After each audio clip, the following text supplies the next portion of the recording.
Olá, queridos alunos. Vamos iniciar mais um tema abordado dentro da disciplina de materiais odontológicos, conversando um pouquinho hoje sobre os gessos odontológicos. Então, os produtos à base de gesso são os materiais mais utilizados na odontologia em termos de massa. Esses modelos propiciam a base para a maioria dos tratamentos restauradores, como, por exemplo, as próteses totais, aparelhos ortodônticos, próteses parciais, como as inlays, restaurações cerâmicas posteriores, facetas cerâmicas. Então, a gente sempre vai lançar mão, em algum momento desse processo, do gesso odontológico. Então, as indicações do gesso são construção de modelos de arquivo, estudo e trabalho, construção de troquéis e modelos unitários, moldagem para confeccionar próteses totais, material acessório ou material de preenchimento, fixação de modelos em articuladores. Então, a gente vai sempre utilizar os gessos em algum momento dentro da odontologia.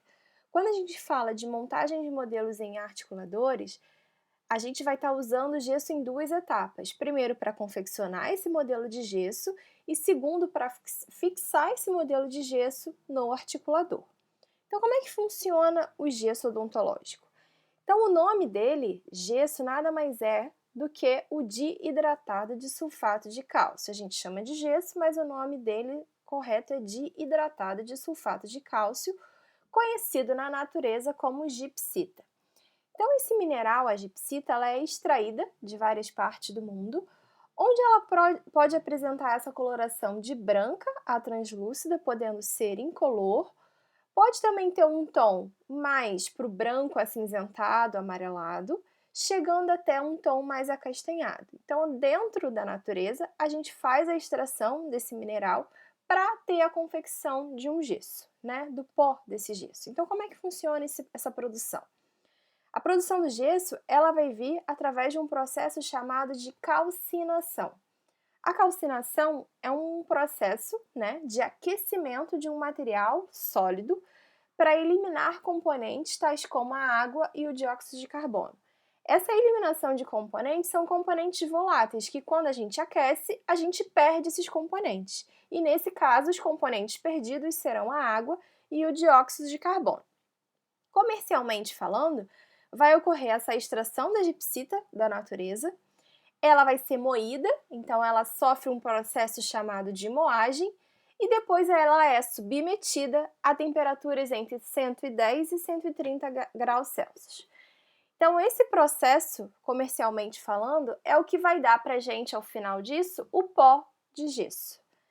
Então, o processo de calcinação é quando a gente tem esse sulfato de cálcio diidratado com duas moléculas de água sofrendo esse aquecimento e aí liberando, eliminando essa água, tendo a formação de um gesso comum ou gesso pedra, que é o que a gente vai utilizar dentro da odontologia.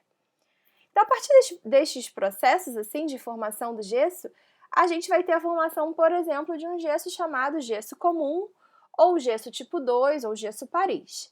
Devido à formação no tamanho desse cristal, na área de superfície e no nível de perfeição desse pó, a gente vai ter um pó chamado de partícula de beta-hemidrato. Qual vai ser a característica dessa partícula? É uma partícula com cristais com formato aspecto esponjoso, completamente irregular, onde a gente não vê uma similaridade entre o pó. Já o gesso pedra, da mesma forma que quando a gente faz a extração da gipsita, a gente também pode ter a formação do gesso pedra, que também é chamado de gesso tipo 3. A formação desse gesso, ela vai formar cristais similares ao anterior, mas eles vão ser chamados de alfa-hemidrato. O que significa esse alfa-hemidrato? Significa que são partículas mais densas e têm formas mais prismáticas. Esses cristais mais prismáticos vão dar uma característica mais regular para esse gesso pedra.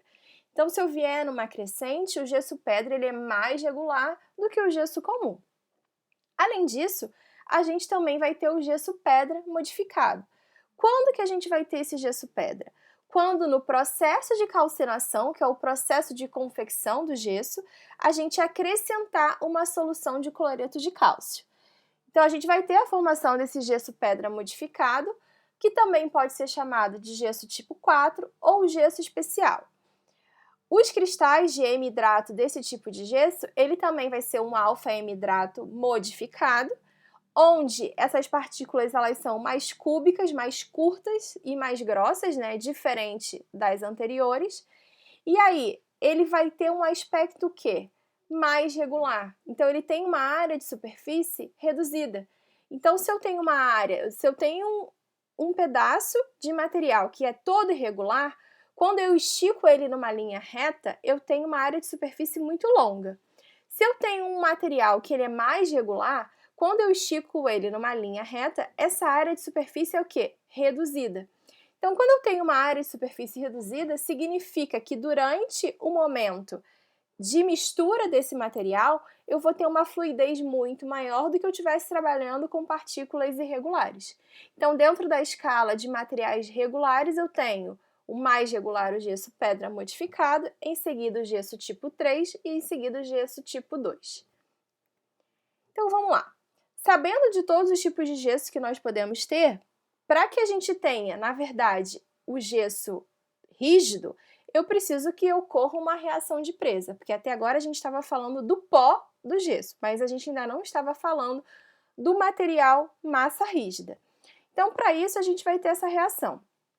Essa reação, vale relembrar, que ela vai ser obtida através do pó da gipsita, que vai sofrer um processo de desidratação, ela vai perder água, né? Lembra que a gente aquece para eliminar a água? Então, eu vou ter o pó. A partir do momento que eu tenho esse pó, para que eu volte a ter, para que eu consiga ter uma massa rígida, eu vou precisar devolver a esse pó água, que é o momento que o dentista faz a reidratação desse pó, formando um modelo de gesso. Então, até o momento que eu tenho pó, o dentista não participou desse processo. A partir do momento que eu tenho o pó e acrescento a água, eu reidratei e tive o modelo de gesso propriamente dito. Então, essa reação de presa vai ser o quê? A água mais o pó do gesso.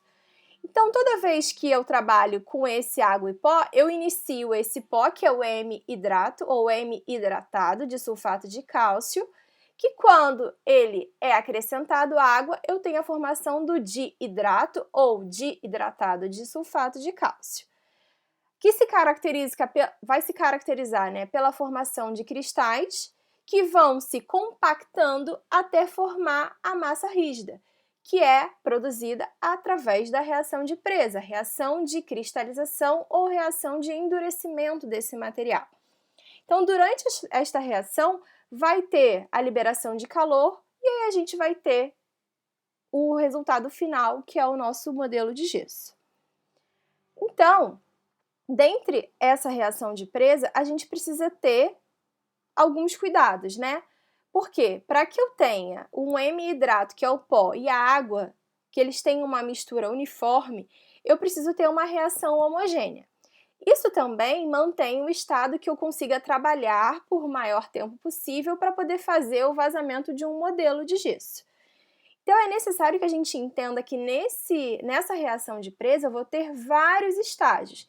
Então, o primeiro deles é o tempo de espatulação, o tempo de trabalho, o tempo de presa inicial e o tempo de presa final. Então, é necessário que a gente reconheça o estágio no qual essa mistura está, qual é o estágio que ela ganha uma resistência suficiente para resistir à fratura e que pode ser causado pela tensão, né, durante a separação entre o modelo e o molde. Porque se eu não sei qual é o tempo que eu preciso para remover esse modelo do molde, eu posso gerar uma fratura, uma quebra nesse modelo de gesso e ter que iniciar todo o processo novamente. Então, a gente vai falar um pouco mais sobre cada tempo. O primeiro dele é o tempo de espatulação. Esse tempo é entre a adição do pó à água e o término da mistura. Então, é o tempo que você está misturando o pó e a água. Esse é o tempo de espatulação. É um tempo bem inicial, um tempo bem pequeno. É o momento só que eu misturo, a incorporação desses dois materiais. Já esse tempo, quando a gente define, né, o tempo de espatulação, ela pode ser mecânica, de 20 a 30 segundos, ou então uma espatulação manual, que a gente mesmo vai realizar, que tem que ser por um tempo maior, para que a gente tenha uma mistura mais uniforme, que sendo em torno de 1 minuto. Já o tempo de trabalho é o tempo transcorrido do início da mistura até o ponto no qual a consistência deixa de ser aceitável para o uso pretendido. O que significa isso? Eu tenho um tempo que eu quero colocar o gesso dentro do molde. Se eu passar desse tempo, esse gesso vai começar a cristalizar e eu não consigo mais fazer o vazamento correto desse molde. Então, ele deixa de ser aceitável para o uso pretendido, que é vazar esse molde. Então, esse é o tempo de trabalho. E este tempo, que a gente tem o tempo de trabalho, ele pode ser em torno de 3 minutos e ele deve permitir um tempo suficiente para que a gente consiga fazer essa mistura, vazar os moldes, fazer o vazamento do molde e ainda limpar o equipamento. Então, limpar o material que você utilizou para fazer essa mistura, que é a cuba de borracha, a espátula. Então, esses 3 minutos é o tempo que a gente tem para trabalhar com gesso e que ele seja viável para esse trabalho. A partir disso, a gente vai para outra etapa, outro estágio, que é o tempo de presa inicial. Esse tempo de presa inicial é o quê? É quando a mistura começa a perder o brilho superficial e tem uma a gente chama de resistência inicial. Então, o que é isso? Aquele início, aquele tempo inicial onde a gente olha para o gesso e ele começa a não estar mais brilhoso. Isso acontece em torno dos 10 minutos iniciais que a gente vazou esse molde. Então, essa mistura ela vai perder o brilho e já vai ter um pouco de resistência. Esse pouco de resistência não nos permite ainda remover esse gesso do molde. Então, a gente sabe que ele já tem uma resistência, mas não é uma resistência suficiente para que faça essa remoção. Depois disso, a gente vai ter o tempo de presa final, esse último estágio, que é o quê? Quando o material já apresenta uma resistência à compressão. Esse tempo de presa final vai ser em torno de 30 minutos. Então, se a gente associa o tempo de presa inicial de 10 minutos mais o tempo de presa final de 30 minutos, a gente tem em torno de 40 minutos para que a gente consiga ter uma resistência à compressão, que eu consiga fazer a remoção desse modelo ao molde. Então, a gente vai ter algumas informações importantes na embalagem desse gesso. Então, normalmente ele vem dizendo quanto de pó que você deve utilizar para tanto de água. Ele diz o seu tempo de presa inicial, ele diz o tempo de presa final, a expansão, o valor de resistência. Então, é sempre importante quando a gente compra um material que a gente leia a bula ou que a gente leia a embalagem, porque eles vão nos falar coisas importantes sobre aquele material. Dentre todas essas etapas, esses estágios que a gente viu, a gente tem que começar a ter um controle desse tempo de presa, porque é importante que a gente não perca esse tempo de presa e perca a resistência desse gesso. Então, dependendo do gesso, é necessário controlar o tempo de presa para cada aplicação específica. Então, dentro desse controle, a gente tem que respeitar a relação água-pó. Então, quando a gente trabalha com gesso, a gente vai ouvir muito a relação água-pó, que é o quê? É o volume da água dividido pelo peso do pó, que é conhecido como relação água-pó. Então, aqui, se eu tenho 28 ml de água e trabalho para 100 gramas de gesso pedra, por exemplo, eu tenho uma relação água-pó de 0,28. Normalmente, quando você lê relação água-pó 0,28, eu vou ter que interpretar que ali ele está falando de 28 ml de água para 100 gramas de gesso. Então, essa relação água-pó, normalmente o fabricante também vai informar na bula ou na embalagem. É importante a gente respeitar porque ela vai determinar as propriedades físicas e mecânicas do produto final. Então, qualquer modificação nessa relação, ela pode aumentar o tempo de presa ou diminuir, e bem como mudar a resistência final do produto.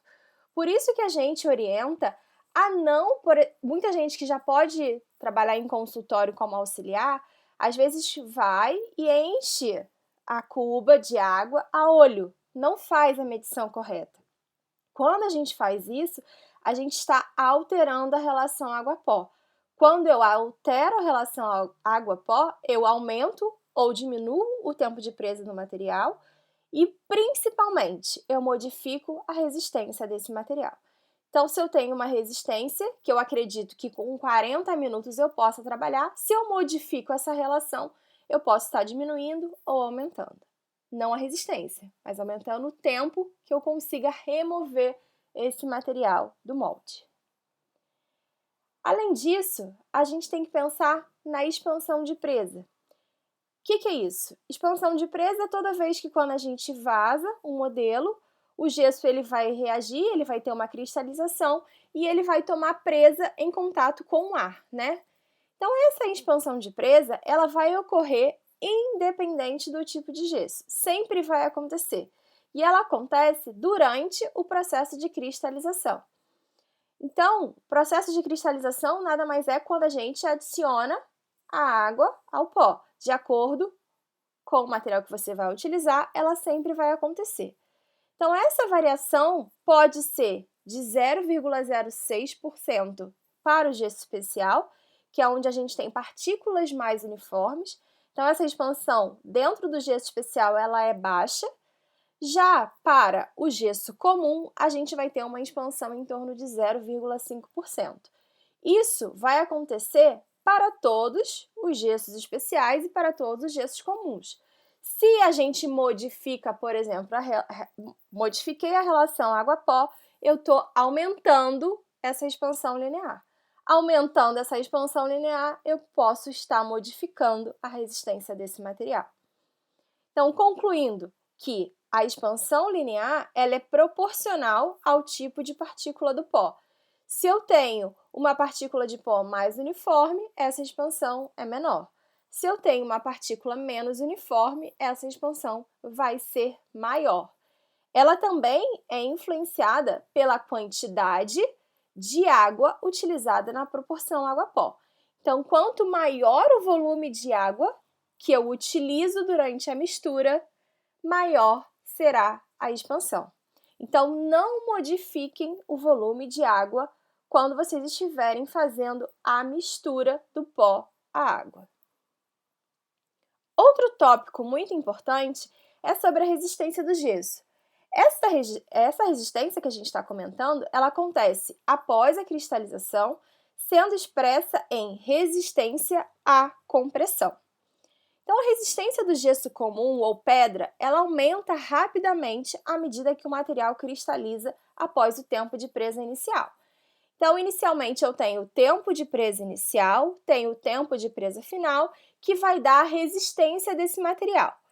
Só que algumas vezes a água presente dentro desse material vai afetar a sua resistência. Então, associado a isso, a gente divide duas propriedades de resistência do gesso, que vai ser a resistência úmida e a resistência seca. Então, a resistência úmida é o quê? É a resistência obtida quando o excesso de água ainda está presente no corpo de prova. Então, quando eu ainda tenho água naquele modelo de gesso. Quando eu tenho uma resistência seca, significa que é a resistência que foi obtida quando o excesso de água é removido pela secagem. Então, é quando eu não encontro mais água presente dentro desse gesso. Esta secagem, ela pode ser em ar ou em micro-ondas, mas alguns autores relatam que a irradiação pelo micro-ondas ela pode estar associada com algumas alterações dimensionais do material, não indicando esse tipo de secagem. Então, normalmente, quando a gente faz um modelo de gesso, a gente deixa ele secar no ar, no ambiente, e depois desse tempo que ele ocorre essa secagem, a gente tem a resistência seca, que é a resistência maior desse material. Então, quando a gente compara uma com a outra, a resistência seca ela é 2 vezes maior do que a resistência úmida. Então, se eu tenho que trabalhar com esse gesso, eu só posso utilizar quando ele já estiver na sua resistência seca e não na resistência úmida, porque eu posso estar trabalhando com uma resistência baixa e aí esse gesso vir a quebrar.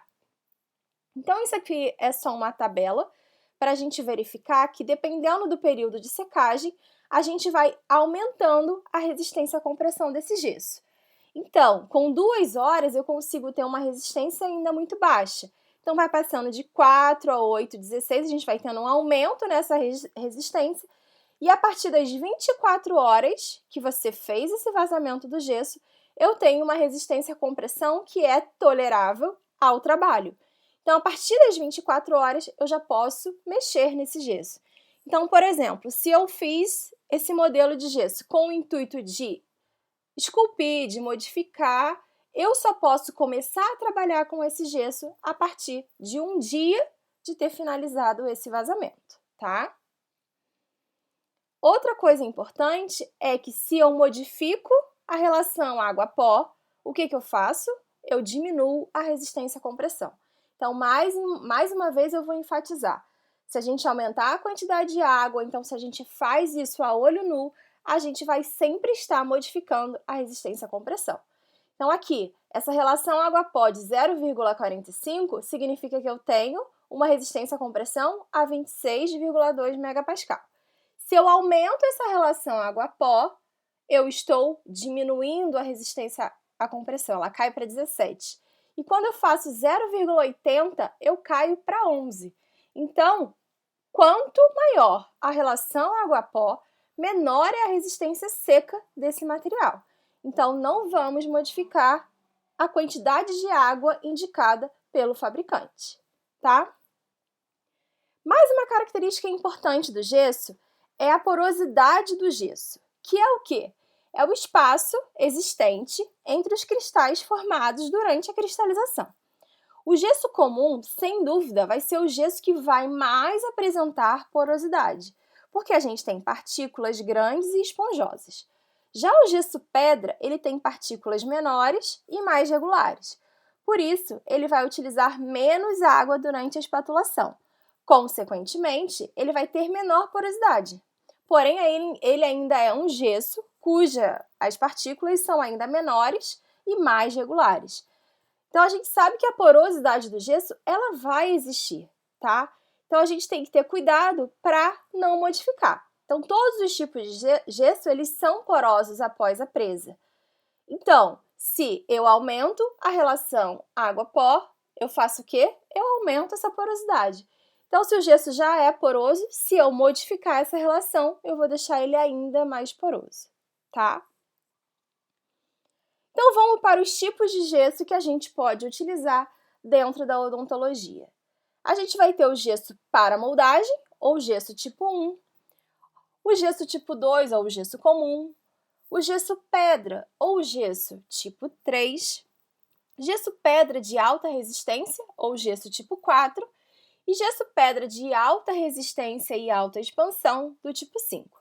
Essa é uma especificação da ADA, então essa classificação a gente tirou da Associação Americana Dental. Então, o critério para selecionar um produto é essencial. Eu preciso saber qual tipo de gesso eu vou utilizar para tal situação, para que ele consiga ter as melhores características que eu pretendo para a utilização daquele produto. Então, vamos lá. Primeiro gesso que a gente vai falar é o gesso para moldagem ou gesso tipo 1. Ele vai ter partículas de beta-M-hidrato. A relação água-pó desse gesso é alta, então é de 0,50 a 0,75. Consequentemente, esse gesso é um gesso que tem menor resistência e maior porosidade. Normalmente, utilizava-se esse material para obter moldes de tecido mole, então de pacientes edêntulos que não tinham dente, tá? Mas a gente já tem materiais para isso, vocês viram na aula de materiais de moldagem. Então ele é raramente utilizado e ele foi substituído, como eu falei para vocês, por alguns hidrocolóides e elastômeros. Então a gente tem esse tipo de gesso, mas ele quase não é utilizado. Então, seria para fazer uma moldagem desse tipo de situação. Paciente sem nenhum dente para fazer uma prótese total, por exemplo. O segundo tipo de gesso é o gesso comum ou tipo 2. Ele tem uma partícula de beta-hemidrato também. Já a sua relação ela diminui um pouco, ela é de 0,45 a 0,50.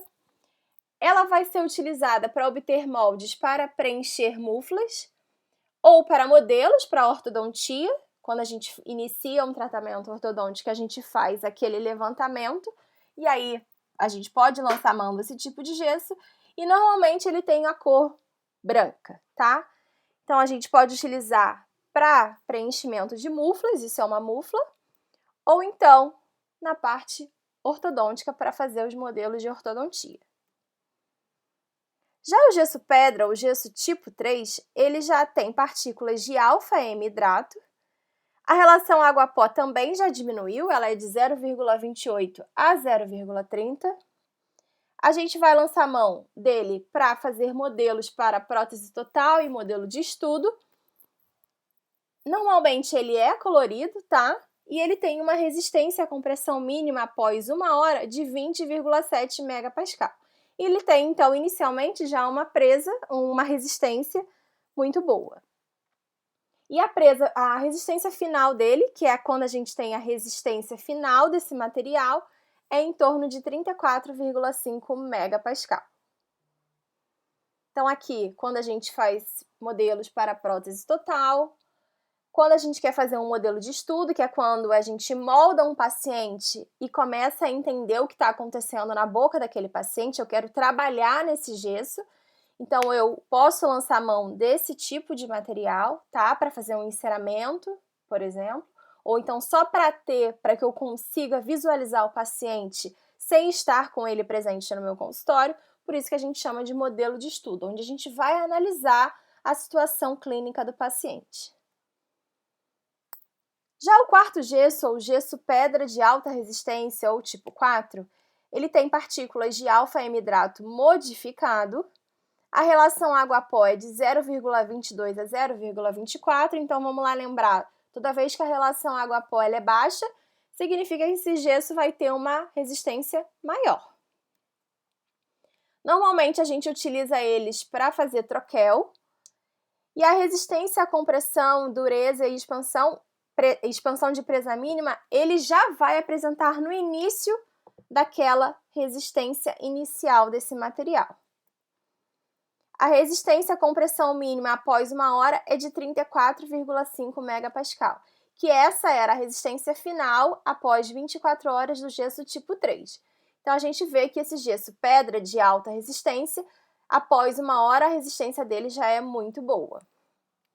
Então, quando a gente faz o troquel, que é esse tipo de modelo cortado, a gente consegue individualizar cada dente, a gente precisa ter um modelo de gesso que tenha resistência à abrasão, ao corte, porque esse modelo vai ser desgastado, vai ser esculpido, então sendo necessário que no momento do desgaste o gesso não se quebre.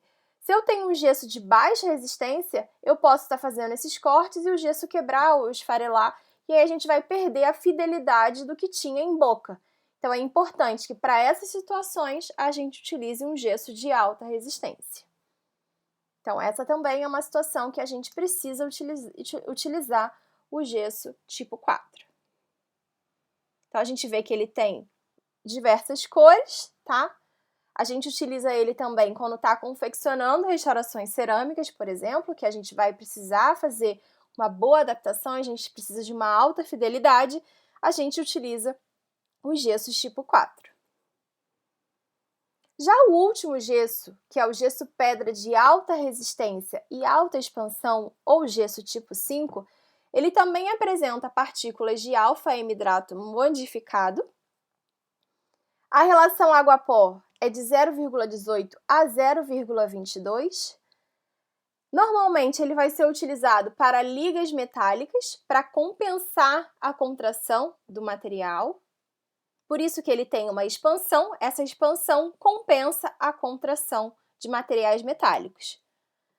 ele tem uma resistência à compressão ainda maior que o gesso tipo 4 e vai ter uma maior expansão de presa. Então, quando a gente utiliza materiais metálicos que vão precisar ser fundidos, normalmente a gente vai utilizar os gessos tipo 5. Nós não podemos, por exemplo, trabalhar em situações que eu vou fazer restaurações cerâmicas com esse tipo de gesso, porque ele pode deixar a peça muito justa ao dente, e aí a gente tendo que fazer ajustes nessa peça. Então, ele só é indicado quando a gente trabalha com ligas metálicas e não material cerâmico. Então, em situações como essa, a gente vai utilizar o gesso tipo 5. Importante, que são os cuidados que devemos ter com os gessos odontológicos.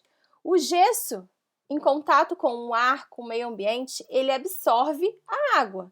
Então, primeira coisa, se eu compro um gesso, eu não posso deixar ele aberto no meio ambiente, porque ele vai absorver a água presente do ambiente e vai cristalizar. E quando eu for utilizar esse gesso, ele já não vai ter o mesmo resultado esperado se ele não tivesse absorvido água anteriormente.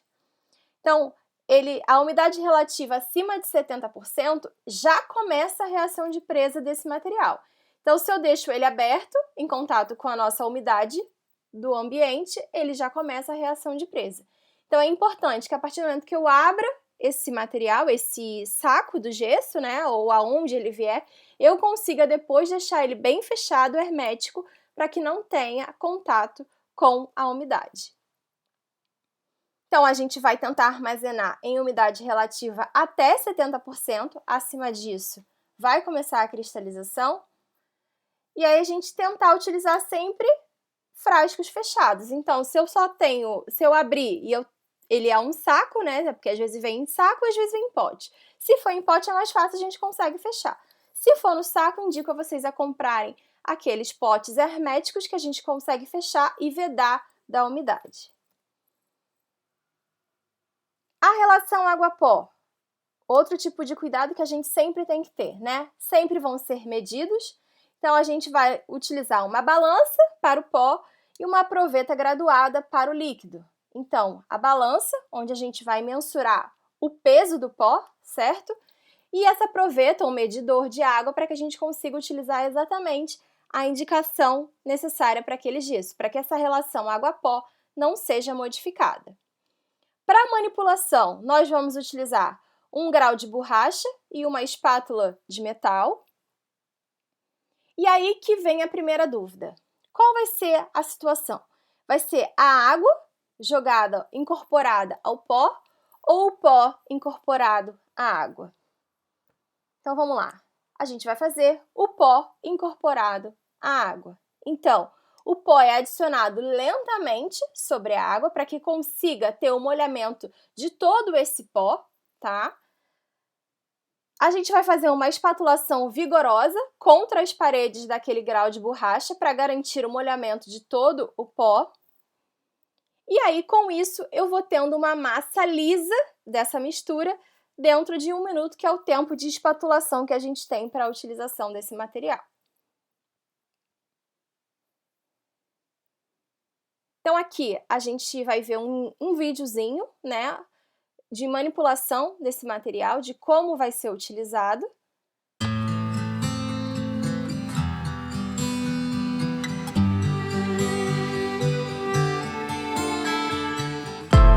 I saw an angel looking at me.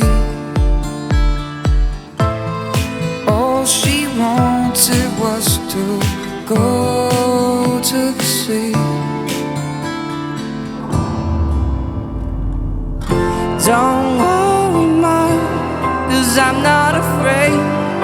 I'm not afraid. Don't worry, Mom, 'cause I'm on my way. I'm on my way to the ocean.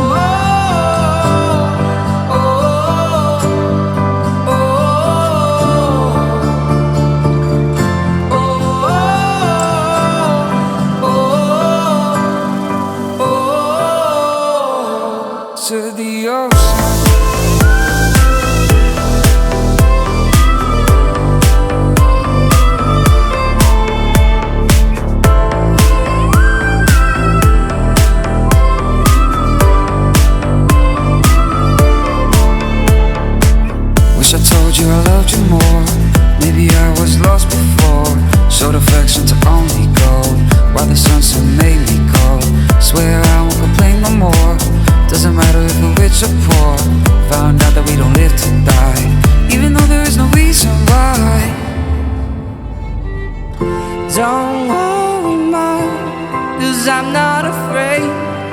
I'm not afraid. Don't worry, Mom, 'cause I'm on my way. I'm on my way to the ocean.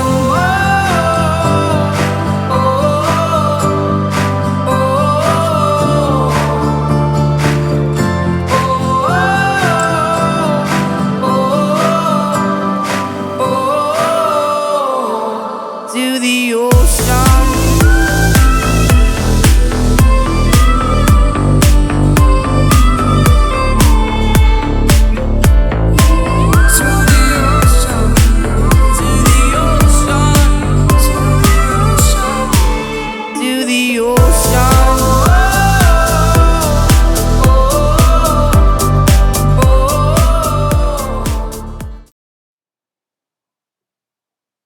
E aí, como que a gente vai fazer o vazamento desse gesso? Então, a gente sempre começa pelas extremidades posteriores do molde, então lá pelos últimos dentes da arcada dental. A gente vai colocando pequenas porções sob vibração, permitindo que o gesso preencha inicialmente as áreas mais profundas, que são as superfícies oclusais e incisais dos dentes, até completar totalmente, né, o preenchimento. A gente vai deixar esse conjunto molde-modelo descansar até a presa final, então a gente nunca vai remover antes de 30 minutos e não vai deixar passar de 60 minutos. Após esse término de vazamento, a gente vai remover o molde com movimento no sentido do longo eixo desses dentes. Então vamos lá. O período que a gente tem para trabalhar para remoção desse gesso é de 30 a 60 minutos. A gente vai ver que tem gessos que só podem ser depois de 40 minutos. Então, normalmente, a gente tem essa faixa de segurança para trabalhar. Remove no sentido longitudinal do eixo dos dentes, porque se a gente faz o movimento de báscula, a gente pode acabar quebrando ou fraturando algum dente ou alguma área desse gesso. Então, isso aqui é também uma especificação da Associação Americana Dental sobre os gessos. Então, o gesso comum, que é o de moldagem, a relação água-pó é em torno de 0,50 a 0,75. O gesso comum é o 0,45 a 0,50. O pedra, 0,28 a 0,30. O pedra de alta resistência, 0,22 a 0,24. E o de alta resistência e alta expansão, 0,18 e 0,22. Então, a gente consegue ver o tempo de presa, ele vai aumentando, né? Fica em torno de 4 e depois, a partir do comum, fica em torno de 12 minutos.